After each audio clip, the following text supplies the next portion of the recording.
Cases. Oferecimento Univale. Lojas Teva, agora no Floripa Shopping. Ilha Service. Extratos da Terra, livre ser você. E Construtora Espíndola. Lojas Teva, agora no Floripa Shopping. Ilha Service.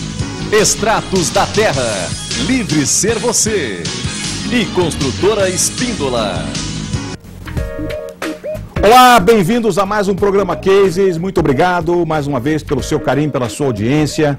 Hoje o programa, olha, tá imperdível. A gente está falando sobre o cliente oculto. Sabe o que é isso? Não sabe? Então, olha, não sai daí, tenho absoluta certeza que você vai gostar. Hoje eu estou tendo um imenso prazer de receber aqui nos nossos estúdios o Clayton Pacheco Galdino, né? Ele é diretor da Cliente Amigo, uma empresa muitíssimo interessante. A gente vai falar aqui sobre o cliente oculto, ou então chamado de customer, os dois nomes para a mesma coisa, né? E você vai entender a importância de você pesquisar o seu atendimento através desse cliente oculto. Muito obrigado, viu Clayton, pela tua visita. Você saiu lá de Criciúma, né, para estar aqui no programa. Aliás, é muito curioso a forma como a gente se conheceu. Eu já conheci o Clayton pelo LinkedIn. Ele viu os meus artigos e já respondeu alguns artigos, via alguns videocasts, mas a gente não se conhecia, até que fomos apresentados por um amigo em comum e você falou, não, eu já conheço o Fernando. E pronto, e você está aqui hoje para falar então de atendimento e da importância das empresas investirem nesse teu negócio, que é um negócio muitíssimo interessante e que se vê pouco aqui no Brasil. É isso, Clayton? Olha, se fala muito, mas se faz pouco. Sim. Né? O que a gente percebe no discurso dos gestores, né, dos empresários, quando se trata de clientes, todos eles sempre salientam que cliente é a razão da nossa existência. Aqui o cliente é que manda. Aqui o cliente é o rei, enfim. Né? Só que na prática, se tu perguntar para 100 empresários, 100 vão dizer que o atendimento é muito importante para o negócio dele. Sim. Mas tu perguntar desses mesmos 100, quantos deram um treinamento para os funcionários nos últimos 12 meses, eu tenho certeza que 3 ou 4, no máximo 10 vão levantar a mão. Então, o que acontece é que há muito discurso e muito pouca ação. Eu falo nisso aqui todo domingo. Sabe? A gente está falando a mesma língua. Eu falo isso aqui todo domingo. Não é que todo mundo fala que o cliente é importante, mas a ação dos líderes, não é porque isso parte de cima, não dá para partir de baixo, porque é difícil, não investem. Não investem. Nem em treinamento, nem sequer numa pesquisa dessa que a tua empresa faz, que é de enviar uma pessoa bem preparada, bem treinada e medir se o teu treinamento, caso você tenha feito, deu efeito, não é? Está funcionando, não é? E se você nunca fez nada, você vai logo ver pelo cliente oculto que você precisa de treinamento. Sem dúvida, sem dúvida. O que eu acredito muito é que a indústria, de uma forma geral, o segmento de indústria, em termos de técnicas e de gestão, ele evoluiu muito, porque as margens elas sempre foram muito pequenas e foram se estreitando cada vez mais ao longo do tempo. No varejo, em que tem muito dono de loja que aplica markup de 100%, 150% e acha que aquilo ali é o lucro do negócio dele, acaba não percebendo a necessidade de implantar um modelo de gestão dentro do negócio dele, com as mesmas criações de indicadores que a indústria tem dentro do varejo. A mesma coisa, por exemplo, que eu sou lá do sul, sou de Criciúma, e lá tem muita cerâmica. Sim, a terra da cerâmica. O que o varejo faz hoje, em termos de gestão do atendimento, é a mesma coisa que eu não me importasse quantas toneladas de barro que entra de um lado. Eu só quero saber quantos pisos sai do outro. O que o varejo controla hoje é só o que sai da boca do forno. Quanto que entrou, né? Qual é que é a produtividade do varejo que ele tem, quantas pessoas entraram dentro do negócio dele, realmente implantar técnicas de gestão no varejo, que é o que realmente não acontece. Todo mundo, por incrível que pareça, eu já ouvi empresários dizerem assim, olha, Clayton, eu prefiro não saber, deixa assim, eu estou ganhando dinheiro, estou vendendo, Vai que eu descubra que eu estou no vermelho vai me dar e trabalho. eu só estou aqui porque há fluxo de caixa. Vai me dar trabalho. E essa questão do fluxo de caixa é uma coisa muito interessante. A empresa de varejo hoje ela tem gestão olho só no caixa. Sim, sim. Se o caixa está bom, está tudo bom. Se o caixa começa a dar algum problema, aí é que ele vai olhar outras coisas, mas aí pode ser tarde muitas vezes, né? E aí não tem mais... O rombo é grande, às vezes não dá mais para tapar o buraco. Não tem mais equipe, né? Porque hoje em dia tu não forma equipe de um dia para o outro, né? É verdade. Hoje o que as empresas devem buscar, primeiramente, é lealdade dos clientes, né? Porque assim, fidelidade eu compro ela, né? Com pontos, com milhas, com vantagens adquiridas por consumo, né? Lealdade, não, eu gosto de comprar na tua empresa. Quando eu vou lá, me chamam pelo nome, me sinto bem, é um ambiente que me favorece quando eu vou lá. As pessoas se preocupam comigo. Mas aí a gente vai bater numa outra ponta, né? Eu vou te interromper, vai bater numa outra ponta, se eu quero ter um cliente leal, eu preciso ter um funcionário leal. Aí que vem a segunda parte. Isso, não é? Engajamento da equipe. Isso. Sem isso não acontece. Exatamente. Mas aí os empresários querem ter um cliente leal que compra ali sempre, mas ele não faz absolutamente nada para ter lealdade dos funcionários. Exatamente. Paga mal, maltrata as pessoas, não é? Não tem respeito pelos funcionários. Ele acha que está fazendo um... Gente, eu não estou chovendo no molhado, não. É verdade isso. É verdade. Isso é verdade. E, infelizmente, um dia desse me perguntaram, porque eu morei na Europa há muitos anos, qual é a diferença de se trabalhar lá na Europa? É muito, porque, em primeiro lugar, o europeu, ele quer lealdade do funcionário, então ele investe no funcionário. Claro que depois ele exige, não é? Mas aqui não, aqui os caras exigem tudo e não dão nada. Agora, eu estava falando aqui nesse bloco que, infelizmente, os empresários aqui no Brasil, óbvio que isso não é a maioria, eu não estou generalizando, mas uma boa parcela não se preocupa com esse aspecto, com você ter um grupo de funcionários leais, que comprem a sua visão, que comprem a sua missão. Porque quando isso acontece, não é, eu faço o quê? Eu trato aquele negócio como se fosse meu. Não é? E quando entra um consumidor, eu tento, então, conquistar esse cliente e fazer com que esse cliente fique leal à minha marca, porque eu estou feliz. Então, o funcionário, quando é feliz, quando está feliz dentro lá da sua empresa, ele passa isso para o consumidor. Porque você, como consumidor e eu, a gente sabe, pelo gestual, quando o cara está ali só pelo final do mês. E é muito ruim você ser atendido dessa forma, não é, Clayton? Sem dúvida. Acho que essa questão de equipe, ela começa no recrutamento e na seleção, né? Sim. Porque tem gente que está esperando alguma coisa melhor trabalhando no varejo há 10 anos. Né? Eu estou ali trabalhando até arrumar uma coisinha... Só fazendo um bico, até arrumar alguma coisinha melhor. Isso. Mas o cidadão está naquela vida há 10 anos. Sim. Então o primeiro passo realmente é montar a equipe e ter a certeza que turnover alto é ruim, muito ruim, mas turnover zero também é muito ruim para o negócio. Tem que ter rotatividade para trazer pessoas melhores, porque hoje, com duas coisas que afetam diretamente o varejo, é a carga de trabalho, né, a carga horária, né, que é, se tu for para um shopping, é difícil tu convidar hoje alguém para vir trabalhar contigo para viver o horário de shopping. E outra é a remuneração. Né? E nós estamos todo mundo ouvindo falar de escassez de mão de obra, e o varejo continua só tocando. Ele não está investindo em, por exemplo, uma remuneração melhor para a sua equipe, para fidelizar a equipe. Começa na recrutamento, na seleção e salário. Porque as pessoas estão lá e aí entra um cliente e ela está... O que esse cara veio fazer aqui? Eu estava tão quietinho aqui. Tão bom. Porque, assim, na verdade, não é a maioria, mas tem muita gente que está assim no varejo. E o gestor, o dono da empresa, acaba ficando naquele dilema. Eu pago mais e eu espero o resultado, ou deixo do jeito que está o salário com esse resultado que eu estou podendo cobrar. Sim. Então, é porque investir nesse tipo de ação é médio prazo. né? Sim. Tu precisa trabalhar melhor a tua equipe. Tu falou de as pessoas têm que gostar da empresa em que ela trabalha. E gostar começa já no faz-me rir, né? Sim. Hoje não vale a pena uma pessoa boa, que tem um bom relacionamento com pessoas, que goste de gente e trabalhar numa loja de varejo para vender. Ela vai, se ela tem um bom relacionamento, ela vai acabar indo para um outro lugar com uma remuneração melhor ou às vezes até com a mesma remuneração, mas com um horário mais saudável para a vida dela, né? Então o varejo ele está perdendo bons exemplos. Eu vou te dar um exemplo aqui.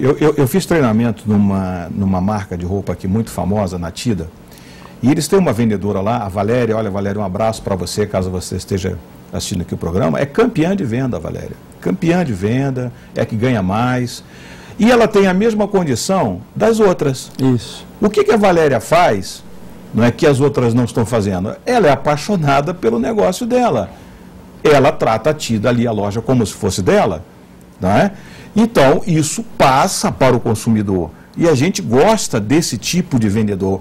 Quando ele encanta a gente, quando ele está apaixonado, não um zumbizão, um zumbi, não é? Que atende você ali como a mosca morta, doido para você ir embora. E uma outra questão também é que antigamente a minha avó dizia que o papel aceita qualquer coisa, né? Hoje as propagandas, os folders, os sites estão cada vez mais lindos, mais bem construídos e aceitam qualquer coisa. Uhum. Só que nós estamos criando, cada vez mais as empresas estão criando expectativas online alta, né? Isso é um perigo, né? Porque é barato, né? Sim. Então a diferença entre fazer um site mais ou menos e um muito bom vai dar R$2.000 de diferença. Sim. Então ele está criando uma expectativa online muito alta, mas a experiência continua sendo offline. Exatamente. Porque, por exemplo, mesmo que ele comprou uma TV por e-commerce, a entrega Sim. é o momento que ele vai começar a usar a TV. Então a experiência é offline. Não vamos muito longe não, nós temos algumas empresas como as Americanas.com e mais duas aí... que foram proibidas de vender. Exatamente. São as que mais vendem e foram 10 dias multadas pelo PROCON. Uma até entrou em dificuldades porque era campeã de venda. Por quê? Porque expectativa altíssima, como você está falando, e na hora, compra legal e na hora de entregar, onde está o produto? Porque se eu vou fazer um site e coloco lá, entrega em 7 dias, o design que fez o site, para botar 7, 8 ou 10, é o mesmo trabalho. Só que por trás disso tem toda uma logística que muitas vezes não se preocupa em entregar. Né? Então, a entrega... Isso faz parte do atendimento, continua fazendo parte. Com certeza. Né? O produto, serviço e tratamento são coisas indissociáveis. Se a televisão é boa, a entrega foi em dia, mas o atendimento lá na loja foi um lixo, é tudo uma coisa só. Exato. Se o atendimento foi muito bom, a entrega foi no dia correto, mas o produto chegou na minha casa e não funcionou, tudo não adiantou nada também. É o que diz o Jean Calzon na Hora da Verdade, né? Um livro muito famoso, ele usou esse termo. A hora da verdade, ela ocorre em todos os momentos que o cliente entra em contato com o teu negócio. Exatamente. Ele pode começar muito bem, mas na hora da entrega você destruir a imagem. E isso acontece muitas vezes, principalmente quando o que acontece? A essealização das empresas, né? Trouxe o resultado de curto prazo a uma importância gigantesca dentro dos negócios. E satisfação de cliente, investir nisso é contínuo, Sim. mas é resultado de médio e longo prazo. Exatamente. Então, na hora de fazer o budget, na hora de fazer o orçamento, muitas vezes gastar R$100 mil numa propaganda é algo que vai trazer resultado de curto prazo, porque vai inundar a empresa de clientes que vão até lá. Mas e o médio e longo prazo, né? E a taxa de conversão? Sim. De quantas pessoas que entraram dentro da minha loja, para quantas eu vendi?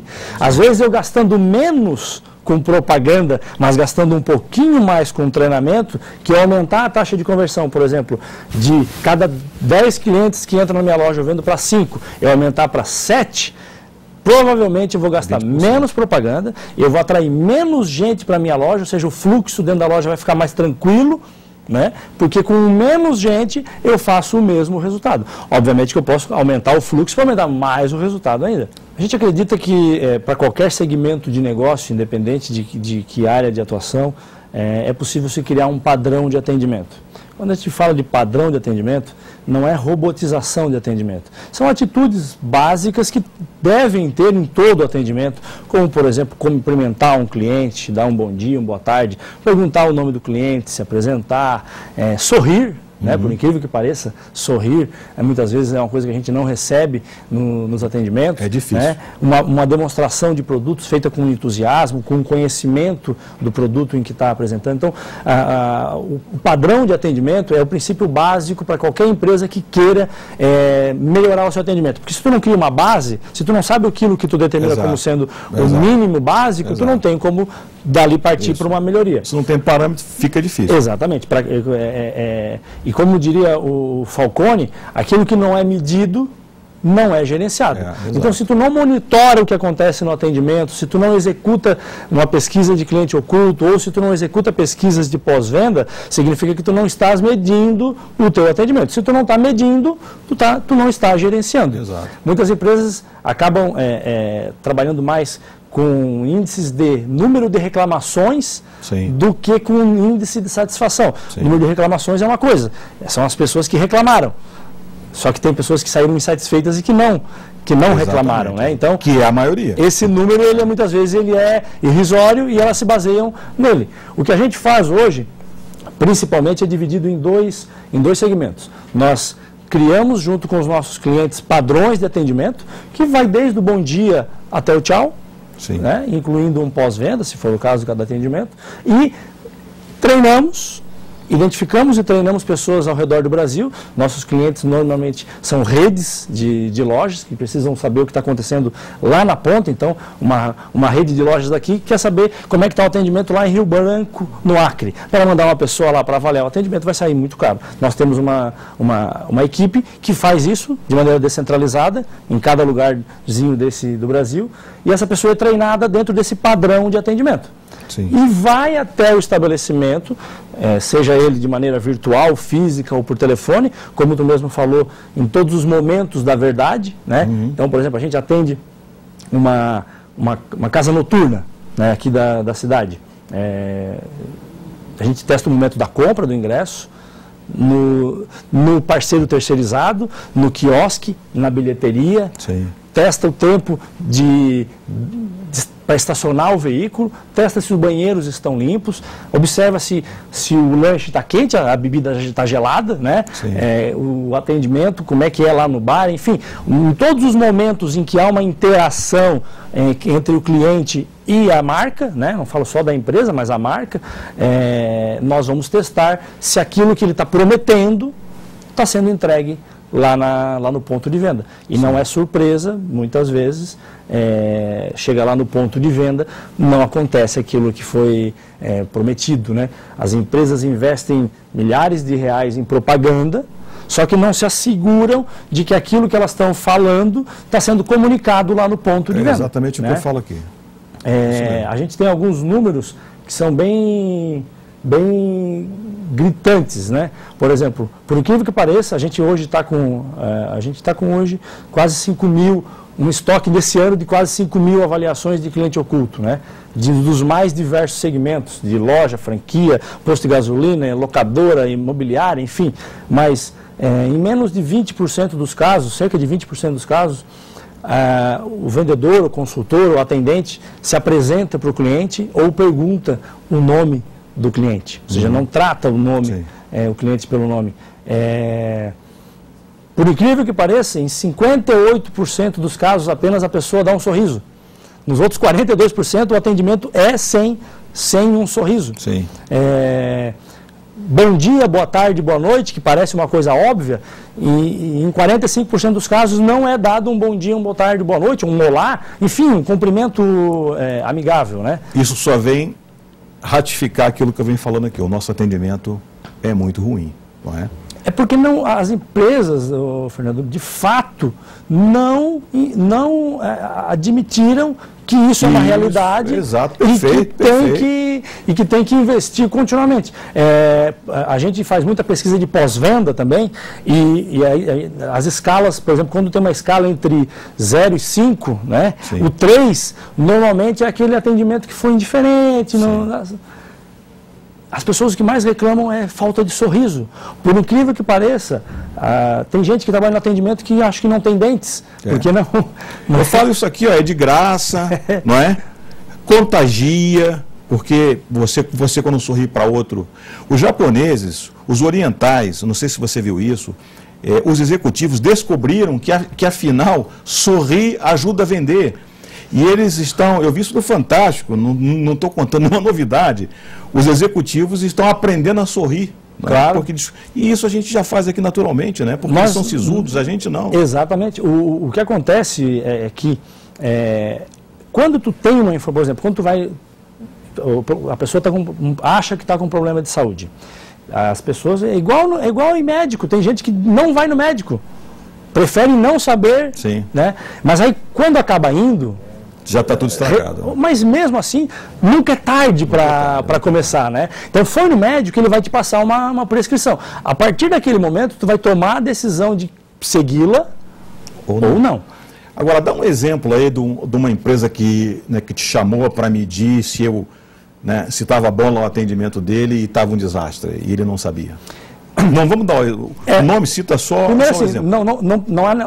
Não se precisa pintar um quadro negro, super negro. Assim. O que há mais em termos de atendimento é instabilidade, que na média dá um atendimento medíocre. Sim. Mas o que mais tem é instabilidade. Muitos picos e vales. Exatamente. Tanto da mesma pessoa quanto da mesma loja, ela varia muito assim, os atendimentos.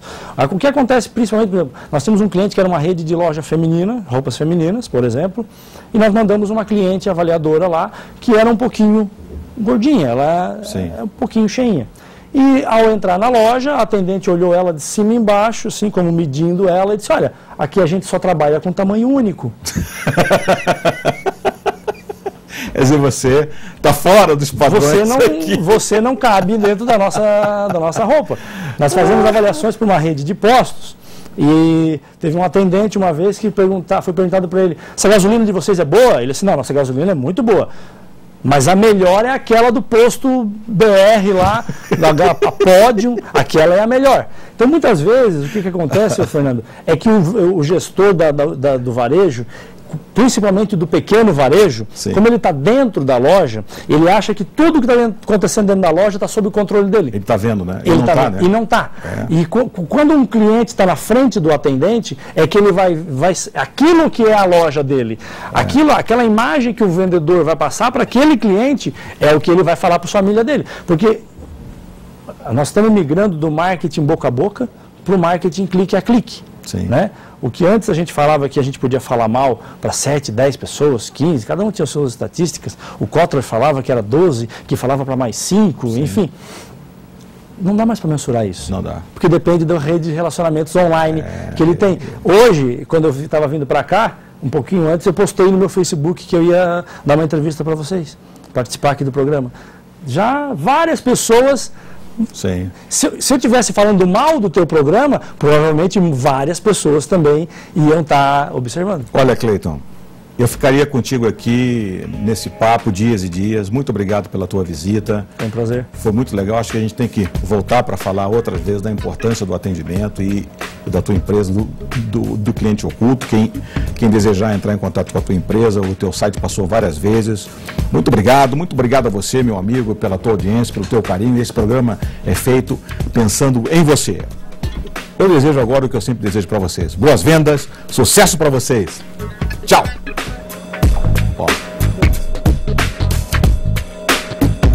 Cases. Oferecimento Univale.